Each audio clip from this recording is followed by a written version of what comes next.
नगर में संस्कृत सम्मेलन आयोजन समिति के तत्वाधान में मानस मेला के द्वारा लालबाग पार्क में आयोजित कार्यक्रम में बतौर अतिथि पधारे उत्तर प्रदेश के उप मुख्यमंत्री डॉक्टर दिनेश शर्मा।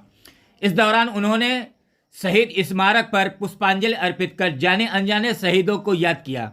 तदोपरांत वेद मंत्रों के साथ दीप प्रज्वलन कर कार्यक्रम का शुभारंभ किया। इस दौरान सदस्य विधानसभा पार्षद उमेश द्विवेदी विशिष्ट अतिथि तौर पर मौजूद रहे।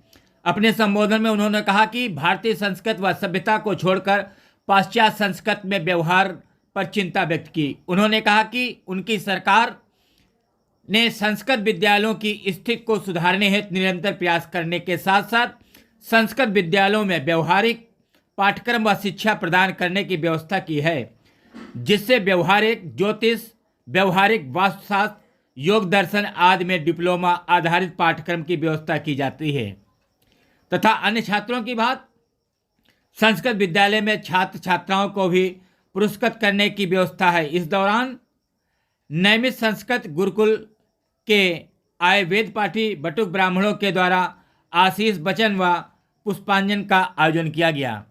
अपने संबोधन में डॉक्टर दिनेश शर्मा ने कहा कि अन्य छात्रों की बात संस्कृत विद्यालय के छात्रों को भी लैपटॉप व टैबलेट की व्यवस्था की जा रही है।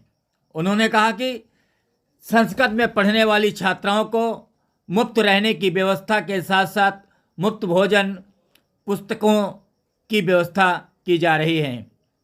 उन्होंने कहा कि वित्तविहीन शिक्षकों के भविष्य के लिए हमारी सरकार काफ़ी चिंतित है।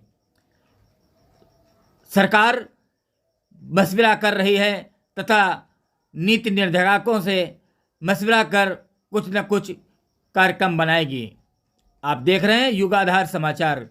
युगाधार समाचार को लाइक व शेयर करने के साथ साथ यदि अभी तक आपने सब्सक्राइब नहीं किया है तो लाल वाला बटन दबाने के साथ साथ सब्सक्राइब करने के उपरांत घंटी का निशान दबाना ना भूलें। कार्यक्रम के दौरान पाताबोध से अनिल सिंह, दीपक सिंह के अलावा बिस्वा विधायक महेंद्र सिंह यादव, शशांक त्रिवेदी, ज्ञान तिवारी के साथ साथ सैकड़ों की संख्या में पदाधिकारी व कार्यकर्ता मौजूद थे। इस दौरान डॉक्टर दिनेश शर्मा ने कहा कि हमारी सरकार हमेशा संस्कृति और सभ्यता को बचाने का कार्य कर रही है। आप देख रहे हैं युगाधार समाचार। आपके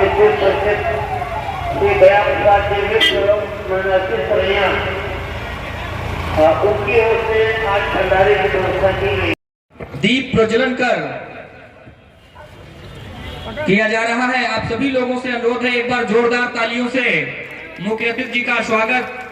अभिनंदन इंद्रो वृदस्रवा स्वस्ति न भोगा विषावेगा स्वस्ति न दारिक्षो हर्षनेवे स्वस्ति नो बृहस्पतिर्दधातु बृहदस्वामरुदा प्रश्नेवातरा शुभं जावानो विदधे कुजगमया अग्निरज।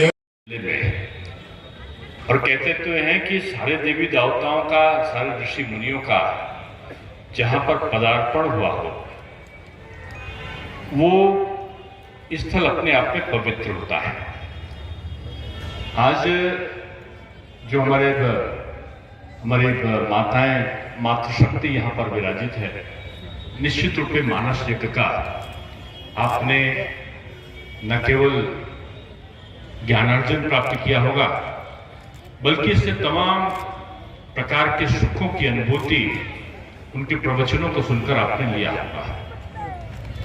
समय का बदलाव हुआ है और समय के बदलाव के साथ हमारी व्यवस्थाएं परिवर्तित हुई हैं। हमारी व्यवस्था में जो भारत की संस्कृति का निवास है वो गांव-गांव तक प्रतिपादित था और गांवों की जो सभ्यता थी वो जब शहरों की तरफ जाते थे तो शहरों का भी वातावरण बदल देते थे। आज की व्यवस्था क्या हुई है? आज जो शहरी संस्कार है जिन पर पाश्चात्य संस्कृति का प्रभाव बढ़ता जा रहा है, उनका प्रवेश हमारे गांव की तरफ होता जा रहा है। और गांव की परंपराएं और गांव की सभ्यता, आज भी मुझे याद आता है कि गांव में मैं अपने ननिहाल जाता था, तो गांव का जो बेटी होती थी, अगर गांव की बेटी कहीं पे ब्याह जाती थी तो दूसरे लोगों से गांव का, जहां पर उसका विवाह होता था, वहां का पानी नहीं पीते थे कि हमारे वहां की बेटी गांव की यहां पर ब्याही है। गांव में सफाई करने वाले वो चाची और चाचा कहलाते थे। एक दूसरे से सह संबंध था। जातियों का विभाजन तो सैकड़ों और हजारों साल पहले हुआ, सही बात है। और यह भी सत्य है कि मनुष्य का जन्म जब हुआ हो तो केवल मनुष्य था, उसको जातियों के रूप में मनुष्य नहीं बांट दिया। जब वो पैदा हुआ होगा पहली बार, तो ना वो अगड़ा होगा, ना वो पिछड़ा होगा, ना अनुसूचित होगा, ना कोई किसी प्रकार की जातियों में वो विग्रह उसका नहीं होगा, और मनुष्य के रूप में उससे जन्म लिया। व्यवस्था बनी, वो व्यवस्था के अनुसार, वर्ल्ड व्यवस्था के अनुसार होने लगा। शिक्षा करेंगे, पूजा पाठ करेंगे तो ब्राह्मण कहलाएंगे, रक्षा का भाव जिनमें होगा, सुरक्षा का, वो राजपूत कहलाएंगे, और जो इसी प्रकार से जो व्यवसाय करेंगे वैश्य कहलाएंगे, जो दूसरे कार्यों में नियुक्त होंगे उनको हमने किसी और नाम से पुकारा है। ये अनुसूचित, ये पिछड़ा, ये सामान्य, ये सवर्ण, इनका विभाजन हमने स्वयं पे किया है। और आज भारत की संस्कृति का प्रतिपादन करने के लिए, उसके पुनर्जीवन के लिए आवश्यक है कि हम इस जाति व्यवस्था से ऊपर उठें और ऊपर उठकर अपनी भारत की परंपराओं के पुनर्जीवन के लिए काम करें। मर्यादा पुरुषोत्तम राम गए, वन को गए। रावण ऐसे शक्तिशाली व्यक्ति का मुकाबला करना था। वो चाहते तो अयोध्या से क्षत्रियों की जो मजबूत एक बहादुर सेना थी, उसको बुलाकर रावण का सामना कर सकते थे, नहीं किया। उन्होंने समाज के जो कुचले हुए थे, पिछड़े हुए लोग थे, अत्यंत कौन लोग थे, आदिवासी थे, भी लाने के बाद एक मजबूत स्तंभ के रूप में जो स्थापित था, उसके अहंकार को पराजित किया।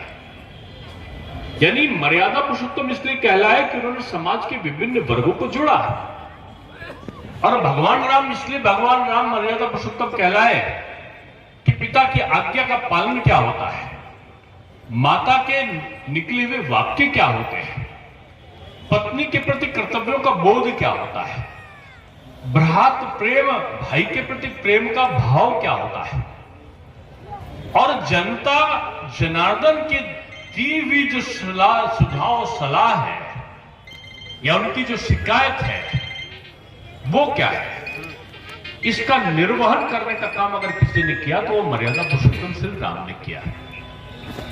और आज इसीलिए हम उनको भगवान के जो मानव शरीर है, उस मानव शरीर में भी उनकी मर्यादा का अनुपालन करने के कारण को हम मर्यादा पुरुषोत्तम श्री राम कहते हैं।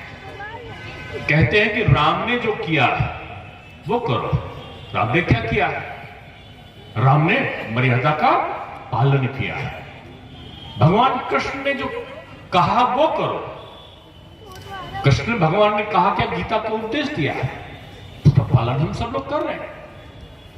मैं घरों की व्यवस्था को बताता हूं और खासतौर से माताओं के लिए कहना चाहता हूं, आप पीढ़ी दर पीढ़ी बच्चों के सृजन की जो चिंता है वो आपके ऊपर भार है।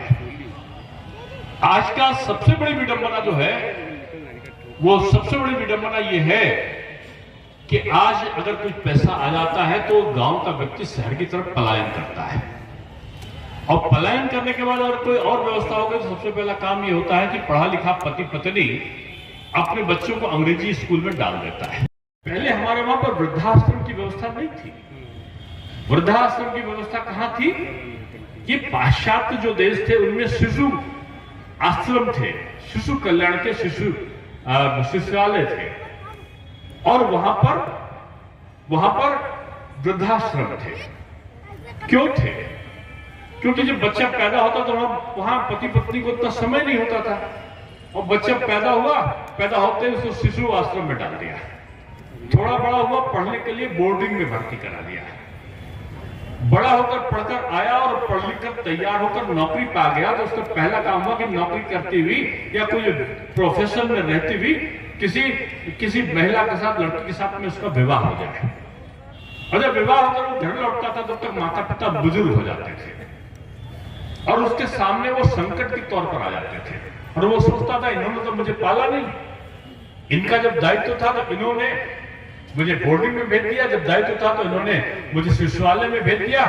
और जब वो लौटकर अपनी पत्नी से जो व्यवसाय करती हुई या जो नौकरी करती हुई आई तो पाश्चात्य देशों में सबसे पहला प्रहार उनके माता पिता पर हो जाता है, उनको वृद्धाश्रम में डाल देते हैं और जो जीवन की परंपराएं हैं वहां पर समाप्त हो जाती है।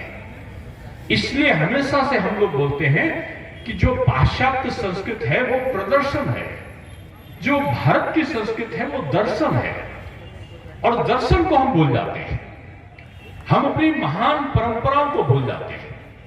हम अपने बेटे को अच्छा बनाना चाहते हैं लेकिन खुद में अच्छा बेटा बनने की हम कोशिश नहीं करते।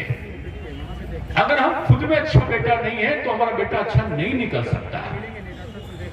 इसलिए मैं कहना चाहता हूं कि महिलाओं को अपनी परंपराएं, मैं देखता था कि होली आ रही है तो होली आने के पहले होली आ रही दौड़ते थे और होली की गीत गाते हुए घर की पारंपरिक महिलाएं, पुरुष होली के गीत 15 दिन पहले से, जब से बसंत पंचमी के दिन से, जब से वो पेड़ गड़ता था चौराहे पर, गीत शुरू हो जाते थे घर घर में। हमने उसमें एनसीईआरटी के पैटर्न पर पुस्तकें चलाई, पाठ्यक्रम को बदला है जिसमें संस्कृत विद्यालय का बच्चा पढ़ते जाए उसको मान्यता मिले। उनमें हमने रोजगार परक पाठ्यक्रम को शामिल कर दिया है और आज आपके माध्यम से बता रहा हूं कि हम संस्कृत के पठन पाठन के करते समय उसमें रोजगार डिप्लोमा पाठ्यक्रम होगा कि पौरोहित्य का होगा डिप्लोमा, उसमें व्यवहारिक वास्तुशास्त्र का डिप्लोमा होगा, उसमें व्यवहारिक ज्योतिष का डिप्लोमा होगा, उसमें योग दर्शनम का डिप्लोमा होगा। अब इस चीज को बच्चा पढ़ के जाएगा और फिर संस्कार करेगा। अब क्या है, आपके आजकल तो चुनाव है ना, आप राजनीति में आने वाले बहुत सारे नेता को देखते होंगे, मौसमी राम भक्त भी देखते होंगे आप, और आते हुए आप देखते होंगे कि अब वोट मिलना है कि राम जी का नाम नहीं लेंगे तो वोट नहीं मिलेगा। लेकिन आप बड़े बड़े नेताओं के बच्चों को भी देखिए जो खुद नेता हो रहे होंगे, बाएं हाथ से जय हनुमान ज्ञान गुण सागर, जय कपिस्ती, लोग तो जा रहा है, चला गया जेब में हाथ और पता चला कि चप्पल पहन के कर रहे हैं कि नहीं कर रहे हैं, आप ऐसे दिखा रहे हैं कि नहीं दिखा रहे हैं, जनेऊ को आप कोट के ऊपर पहनने के नहीं पहनने, अब पता चला कोट के ऊपर पहनकर दिखा रहे हैं। नहीं, संस्कार दिखाने की चीज नहीं है, अंतर मन में उसको आत्मसात करने की जरूरत है। अब अग्रिम इनका पंजीकरण और आवेदन की प्रक्रिया शुरू हो गई है। संस्कृत विद्यालयों के जो मेधावी छात्र हैं उनको माध्यमिक शिक्षा के मेधावी छात्रों की तरह 1 लाख रुपया और टैबलेट हम लोग लगातार देकर उनका सम्मान कर रहे हैं। और जो माध्यमिक शिक्षकों को जो प्रदेश का पुरस्कार मिलता है शिक्षक सम्मान, वो संस्कृत के शिक्षकों को भी सम्मान देने के साथ 25,000 रुपया, शॉल और 2-3 वर्ष की उनको 2 वर्ष की सेवा वृद्धि का लाभ में हम संस्कृत के अध्यापकों को दे रहे हैं। हमारे द्वारा यह भी किया गया कि जो जहां पर संस्कृत के अध्यापक नहीं, वहां पर रिटायर्ड जो शिक्षक थे संस्कृत के, उनको एक निश्चित मानदेय पर नियोजित कर सकते हैं, इसका प्रचलन हमने किया है। उसके बावजूद कई जगह पर रिटायर्ड संस्कृत शिक्षक नहीं मिले।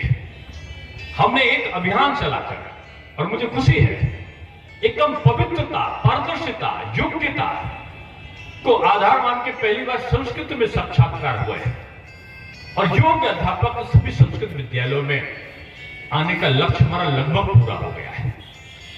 और ये भी बहुत बड़ी बात है कि संस्कृत के हमारे विद्यालय चलते रहे।